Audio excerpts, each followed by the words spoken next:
Dans cette nouvelle vidéo, nous allons d'abord réviser certains éléments que nous avons vus dans la séance 4, à savoir quelques fonctions, les fonctions moyennes, minimum, fonction maximum, ainsi que l'insertion d'un graphique. Donc nous allons corriger cet exercice. Donc ici nous avons des zones. Nous avons, on va dire, la consommation par bimestre. Nous allons calculer le total donc, de tous les bimestres. À la fin de ça, nous allons préciser donc, la consommation moyenne par zone. Et dans ce dernier tableau, donc, nous allons faire les indicateurs, les totaux. On va mettre les minimums, maximum, donc comme il a été demandé. Et tout à la fin, donc, nous allons représenter graphiquement de type secteur la consommation moyenne par zone. Donc, nous allons renseigner les éléments. Donc, ici, total, ce sera donc la somme, on va dire, de tous les bimestres. Donc, on va utiliser la fonction somme égale somme. On sélectionne donc les éléments à additionner, entrée. Donc, nous avons 12 millions, c'est ce que nous allons recopier jusqu'en bas. Excellent. Donc, ici, maintenant, nous allons voir la consommation moyenne par zone. D'accord? Donc, nous allons utiliser la fonction moyenne. Égale moyenne. Très bien. Donc, ici, nous allons juste prendre les consommations par bimestre. D'accord? Donc, sans la colonne totale. Donc, c'est ici, janvier, février, mars, avril et mai, juin, tout simplement. On ne met pas le total. Entrée, donc, la moyenne donc, de Gueule-Tapée, la moyenne de consommation, c'est 4 millions, on va dire, 165 133. Je copie pour faire la même chose pour les autres lignes. Et voilà donc, nous avons réussi à faire le travail. Nous allons remplir ici donc, nous allons calculer le total pour la colonne janvier-février, donc le premier bimestre. Donc, on va utiliser la fonction, bien évidemment, somme égale somme. On va sélectionner donc la plage de cellules, entrée. Donc, nous avons 80 millions 300 300. 300 300. 81 millions. Donc, on peut faire la recopie de façon latérale, donc pour faire la somme des autres colonnes. On fait on essaye de chercher, on va dire, la valeur minimale par rapport à cette cellule, à cette colonne. Donc, on va utiliser la fonction min. Très bien. Donc, on sélectionne la plage, entrée. Donc, le minimum, c'est 2 500 000. On fait la recopie. Voilà. Donc, et pour chaque colonne, on a le minimum. On termine avec le maximum. Donc, la fonction max égale max. Toujours, on sélectionne la référence. Entrée. Et on recopie. Très bien, donc, nous avons renseigné les données. Maintenant, avant de passer à l'insertion du graphique, nous allons voir une nouvelle application. C'est ce qu'on appelle donc le formatage des nombres. C'est-à-dire, si nous voulons, par exemple, mettre francs CFA, etc., les devises. Parce que ces nombres-là, d'accord, si on y ajoute de façon manuelle francs CFA, etc., donc Excel ne va plus les considérer comme des nombres, mais Excel va plutôt les considérer comme des lettres, comme un texte. Et un texte ne peut pas être calculé. Donc on ne pourra pas, par exemple, prendre ces données-là pour, par exemple, les multiplier ou bien les additionner avec d'autres montants. Donc pour insérer, par exemple, des éléments monétaires, nous avons la possibilité de le faire.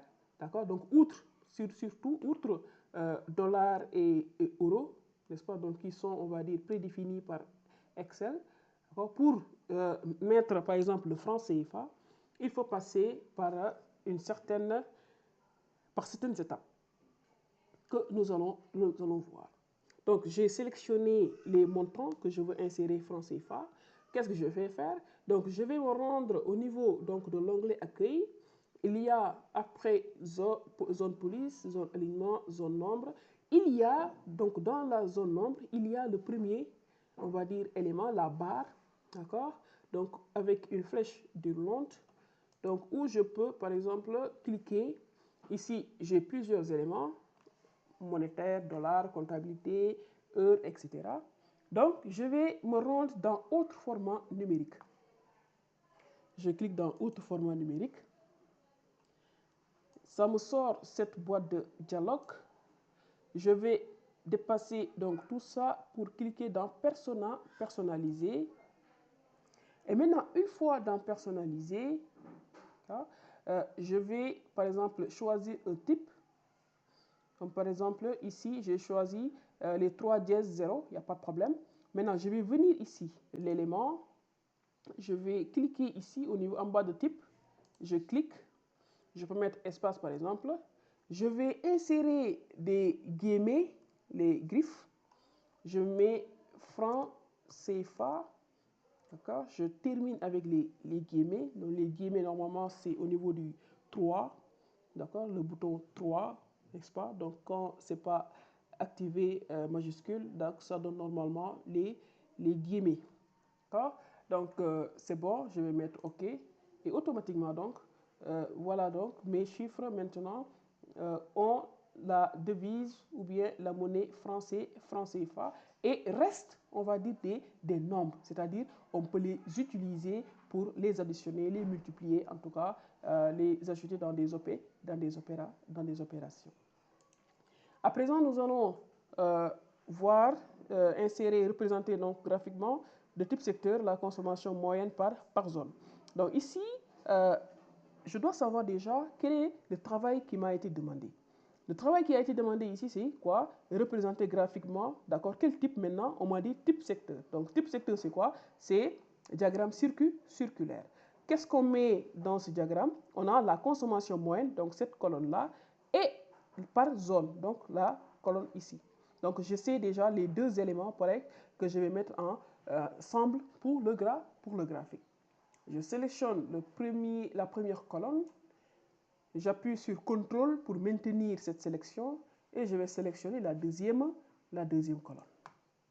Je me rends dans Insertion où on insère les graphiques. Au niveau de la zone graphique, j'essaie d'identifier le diagramme circulaire, ça est là. Donc je clique dessus. Ici, je peux choisir secteur 2D ou bien secteur 3D ou bien à nous. Donc je vais choisir moi, secteur 3D par exemple. Et voilà donc, mon graphique a été inséré. Je peux choisir de personnaliser ça, de styliser ça. Donc je vais choisir avec pourcentage par exemple. Voilà, donc j'ai, on va dire donc, représenter ces éléments de façon graphique. À la suite de cela, donc, nous allons nous intéresser maintenant à d'autres fonctionnalités sur Excel, notamment la fonction Si. La fonction Si qui est très prisée, très utilisée dans les opérations, on va dire, dans le travail sur Excel. Donc, nous allons illustrer cela à travers donc, ce petit tableau, n'est-ce pas? Donc, on va dire de délibération. Nous avons la colonne des étudiants, nous avons leur moyenne. Nous allons renseigner ici le rang, donc ça va nous servir de révision pour la fonction rang. Nous allons mettre le type de délibération. Donc ici, on nous a dit que inférieur à 10, c'est l'étudiant redouble. Supérieur ou égal à 10, l'étudiant passe. Et enfin, nous allons aussi renseigner avec toujours la fonction si les mentions. Ici, nous avons plusieurs types de mentions. Donc, inférieur à 10, c'est insuffisant. Inférieur à 12, passable. Et ainsi de suite jusqu'à supérieur à 17, excellent. Mais tout d'abord, renseignons donc le rang avec la fonction rang. Égal rang, je choisis rang tout court. Très bien. Ici, on me dit quel est le nombre. Donc, je prends d'abord le premier nombre, 12. Je mets point virgule, on me dit la référence. Je sélectionne la référence. Je vais mettre F4 pour fixer la référence. Point virgule, je vais mettre maintenant 0 pour que ça soit décroissant. Et entrée. Je fais la recopie pour les autres lignes. Voilà, donc j'ai mon premier, j'ai le deuxième, le troisième, ainsi de suite. Excellent. Maintenant, nous allons découvrir la fonction si. Donc, si, c'est une fonction conditionnelle. D'accord? Donc, si quelque chose est vérifié, Excel, affiche-moi ceci. Sinon, affiche-moi cela. D'accord? Donc, c'est ce langage-là qu'on va tenir avec Excel. On y va. Donc, on met égal toujours. On met si. Très bien. On nous dit texte logique.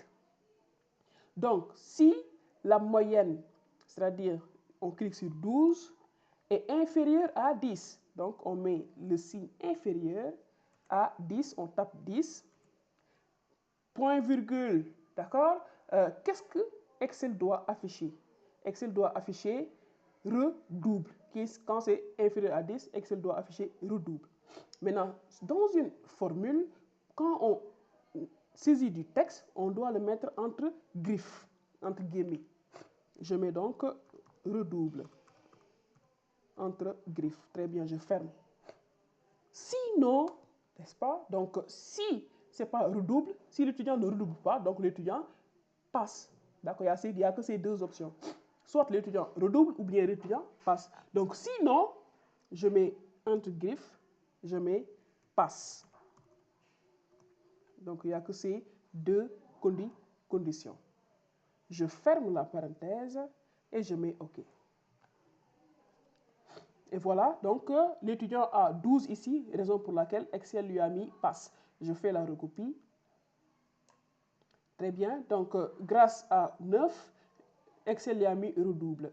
Abou a 8, Excel lui a mis redouble. Les autres, c'est passe parce qu'ils ont une moyenne supérieure à 10. Supérieure ou égale à 10. Maintenant, ça, c'est ce qu'on appelle donc la fonction si simple. Ce qu'on appelle donc la fonction si simple. Maintenant, il se pourrait que les critères soient supérieurs à 2, comme les mentions par exemple. Ici, nous avons 6 critères. Donc, dans ce cadre-là, nous allons toujours utiliser la fonction si, mais ça sera imbriqué. C'est-à-dire donc si avec plusieurs, on va dire, d'autres fonctions si qu'on va rajouter. On y va. Donc, on va mettre toujours égal si. Donc, texte logique, c'est quoi? On m'a dit que si la moyenne est inférieure à 10, c'est insuffisant. Donc, je mets la moyenne ici, donc c'est 12. Je clique sur 12. Si B3 est inférieur à 10, je tape 10. Qu'est-ce que Excel doit afficher? Doit afficher insuffisant. Donc, toujours du texte. Donc, je mets entre griffes. Je mets insuffisant.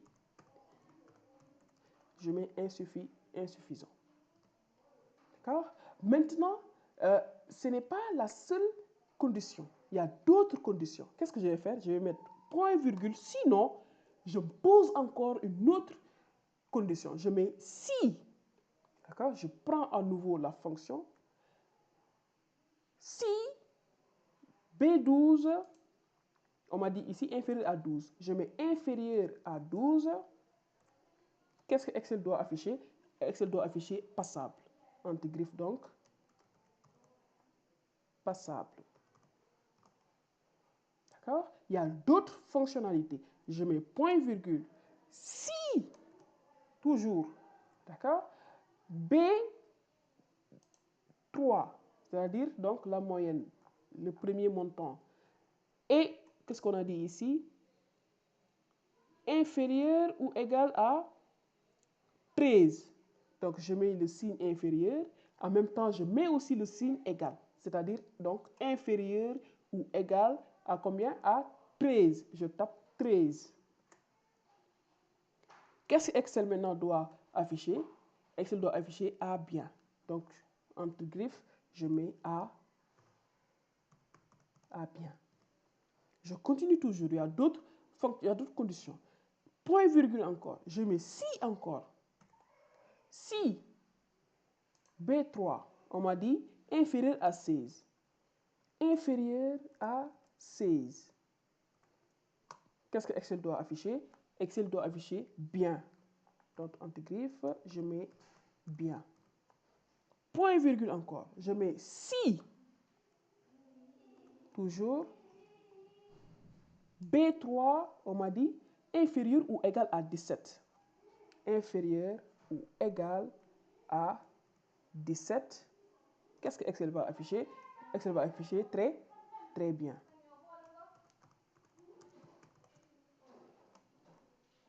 Et enfin maintenant, à ce niveau, n'est-ce pas, si Excel n'affiche pas insuffisant, si Excel n'affiche pas passable, si Excel n'affiche pas bien, si Excel n'affiche pas bien, si il n'affiche pas très bien, n'est-ce pas, donc quelle est la dernière option? C'est excellent. Donc sinon, je mets, Excel doit mettre excellent. Ici, je n'ai même pas besoin de mettre la fonction si, vu que c'est la dernière option. D'accord? Donc, je vais mettre juste l'élément que Excel doit mettre. Donc, excellent. Maintenant, je vais fermer les parenthèses. À ce niveau, je vais fermer les parenthèses. Donc, je ferme. La première parenthèse, c'est rouge. Deuxième, c'est vert. Troisième, c'est mauve. Quatrième, c'est encore rouge. Et cinquième, c'est noir. D'accord? Donc, je dois fermer jusqu'à avoir une parenthèse noire. C'est-à-dire donc la première parenthèse. Et je mets entrée. Automatiquement, donc, je vois que ici, la moyenne c'est 12. Excel m'a dit que c'est mention à bien. Je fais la recopie. Très bien, n'est-ce pas? Donc, chaque moyenne maintenant a sa mention correspondante. Nous allons travailler sur un nouvel exemple.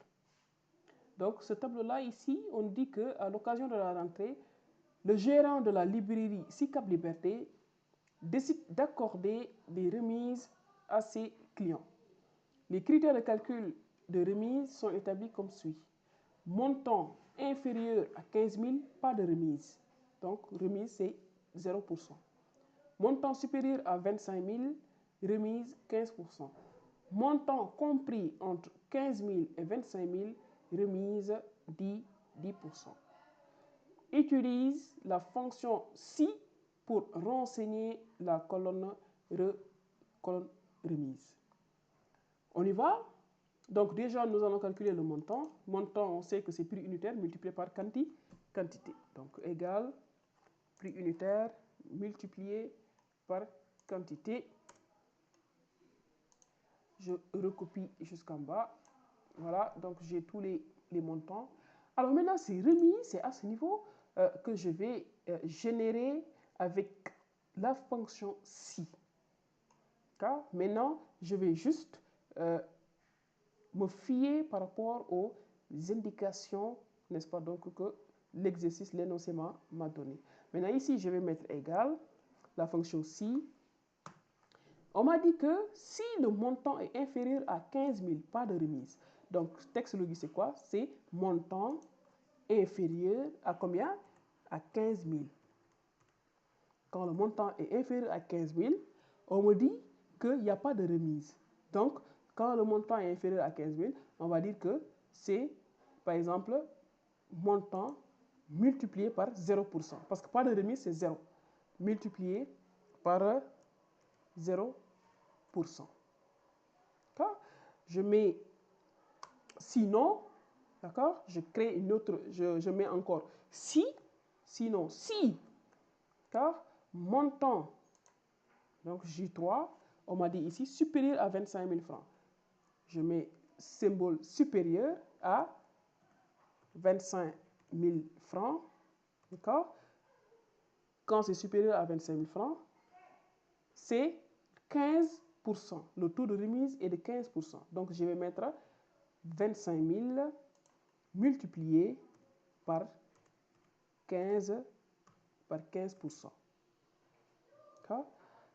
Sinon, si, toujours, le montant, d'accord, exemple, est inférieur ou égal à 25 000 francs, inférieur ou égal à 25 000 francs, point virgule, c'est la remise est de 10%. Donc, c'est 25 000 multiplié par 10%. Je vais fermer les parenthèses, mauve, rouge, noir. Et je vais mettre OK. Donc, ici, j'ai 2500. Je recopie. Donc, j'ai le montant, très bien, donc de chaque, pour chaque, on va dire, article. Donc, les montants inférieurs à 15 000, il n'y a pas de remise. C'est pourquoi on a mis 0, 0, 0, 0. Maintenant, je dois calculer le montant, le net à payer. Donc, pour remise, donc, vous voyez que la fonction ci peut nous permettre déjà de faire un calcul directement. Donc, ici, on ne l'a pas utilisé juste pour afficher des éléments, mais on a fait des calculs à l'intérieur même de la fonction ci. Donc, le net à payer, donc, c'est le montant moins remise, égal montant moins remise, entrée. Ici, j'ai 22 500. Je recopie donc jusqu'à la fin. Très bien. À ce niveau maintenant, on nous demande de filtrer les articles par ordre alphabétique. Donc, pour utiliser l'outil filtre, je vais juste, par exemple, mon tableau, cliquer quelque part sur le tableau, me rendre dans la dernière zone au niveau de l'onglet accueil, la dernière zone, la zone édition. Je vais cliquer sur trier et filtrer et activer ici filtrer. Je vais cliquer sur filtrer. Automatiquement, pour savoir que j'ai bien activé filtre, je vais avoir au niveau des cellules des titres des colonnes des flèches déroulantes. D'accord? Donc, qui me permettront de faire des opérations de tri ou bien de filtre. Donc, on me demande de filtrer les articles par ordre alphabétique. Donc, je viens ici, au niveau de la flèche déroulante de article, je clique dessus. Donc, pour filtrer par ordre alphabétique, donc je vais mettre trier de A à Z. Je clique trier de A à Z et automatiquement, donc, il y a agrafe, Bristol, chemise. Donc, les articles maintenant sont présentés par ordre alphabétique. En bas, on me dit trier les nets à payer supérieurs à 20 000 et coller ça sur une autre feuille. Donc, les nets à payer, la colonne, elle est là. Je clique dessus, toujours au niveau de la flèche déroulante. Ici, on m'a dit quoi? Supérieur à 20 000. Donc, ce que je vais faire, c'est un filtrage numérique. Donc, je clique sur filtre numérique. On m'a dit supérieur à. Donc, si c'était supérieur ou égal extra, je l'ai choisi supérieur ou égal. Mais on m'a dit strictement supérieur à. Supérieur à, je clique sur supérieur à. On m'a dit c'est 20 000. Donc, je tape ici 20 000. 20 000. Et je mets OK. Automatiquement, donc, le tableau m'a filtré, n'est-ce pas, donc tous les articles supérieurs à 20 000. Donc, je peux par exemple copier, c'est voilà, le tableau, le copier, je peux le coller, n'est-ce pas, donc quelque part. Voilà, comme ici. Très bien, donc je peux copier donc le tableau. Je copie le tableau, je peux créer une nouvelle feuille et coller donc le tableau. Après, je vais juste faire des réajustements des colonnes. Très bien. Donc là, j'ai le tableau uniquement des articles qui ont un net à payer, donc qui coûtent, on va dire, plus de 20 000 francs. À présent, pour rétablir le tableau, c'est-à-dire donc enlever le filtre que j'ai fait, donc je vais cliquer sur la flèche déroulante où il y a l'entonnoir. Donc l'entonnoir nous renseigne que cette colonne-là, n'est-ce pas, donc est actuellement, on va dire, filtrée. Donc pour rétablir, effacer donc cela, donc je vais cliquer dessus. Et ici, donc, j'ai effacé le filtre. Effacer le filtre. Donc, je clique sur effacer le filtre et automatiquement, donc, le tableau, n'est-ce pas, donc, est à nouveau entier et à nouveau complet. Alors, on me dit, dernier exercice, donc on me dit faire une représentation graphique de type secteur. Donc, type secteur. Du net à payer, la colonne net à payer, de tous les articles, la colonne article. Donc, vous l'avez compris, c'est-à-dire donc les deux.